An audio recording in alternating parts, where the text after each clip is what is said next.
दुनिया को वेदांत का ज्ञान और संदेश देने से पहले जहां स्वामी विवेकानंद बैठे थे, आज वहीं पर प्रधानमंत्री मोदी ध्यान साधना कर रहे हैं।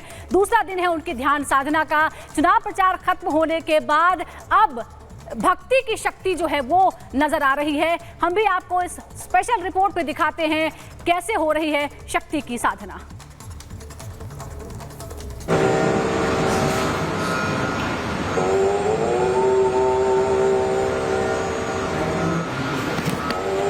चुनावों के शोर के बाद आध्यात्म की शांति। देश के दक्षिणी छोर पर मोदी की साधना और भक्ति। समंदर की लहरों के बीच मौन से अर्जित होगी शक्ति।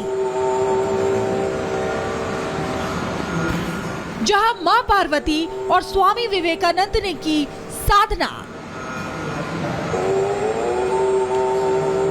वहीं प्रधानमंत्री मोदी भी ध्यान में हो गए लीन।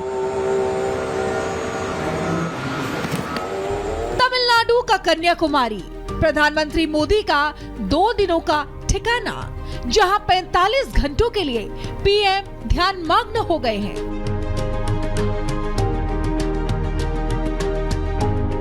ओम का जाप करते हुए प्रधानमंत्री मोदी आध्यात्मिक शक्ति हासिल कर रहे हैं। भगवा वस्त्रों में मोदी जहां देवताओं का ध्यान कर रहे हैं, तो माता पार्वती और स्वामी विवेकानंद से भी प्रेरणा ले रहे हैं।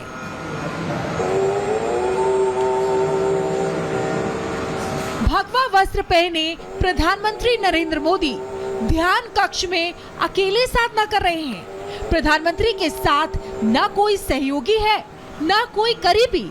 एकांत में आंखें बंद किए प्रधानमंत्री भविष्य में काम करने के लिए शक्ति अर्जित कर रहे हैं।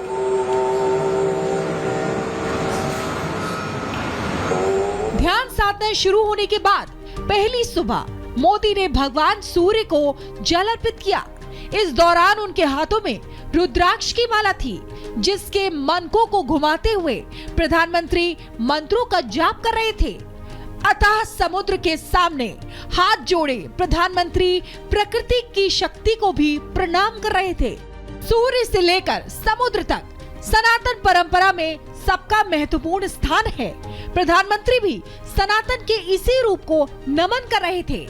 ध्यान की ये तस्वीरें सनातन में प्रधानमंत्री के अटूट विश्वास की भी कहानी कह रहे हैं।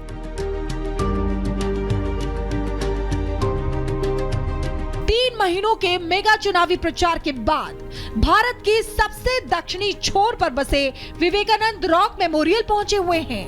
वही मेमोरियल जहां स्वामी विवेकानंद ने भी 3 दिनों तक ध्यान किया था। इसी ध्यान के दौरान उन्हें भारत के भविष्य की प्रेरणा मिली थी। अब प्रधानमंत्री भी विकसित भारत बनाने के लिए उसी जगह से प्रेरणा हासिल कर रहे हैं। प्रधानमंत्री गुरुवार को ही कन्याकुमारी पहुंच गए थे। कन्याकुमारी में प्रधानमंत्री नरेंद्र मोदी ने सबसे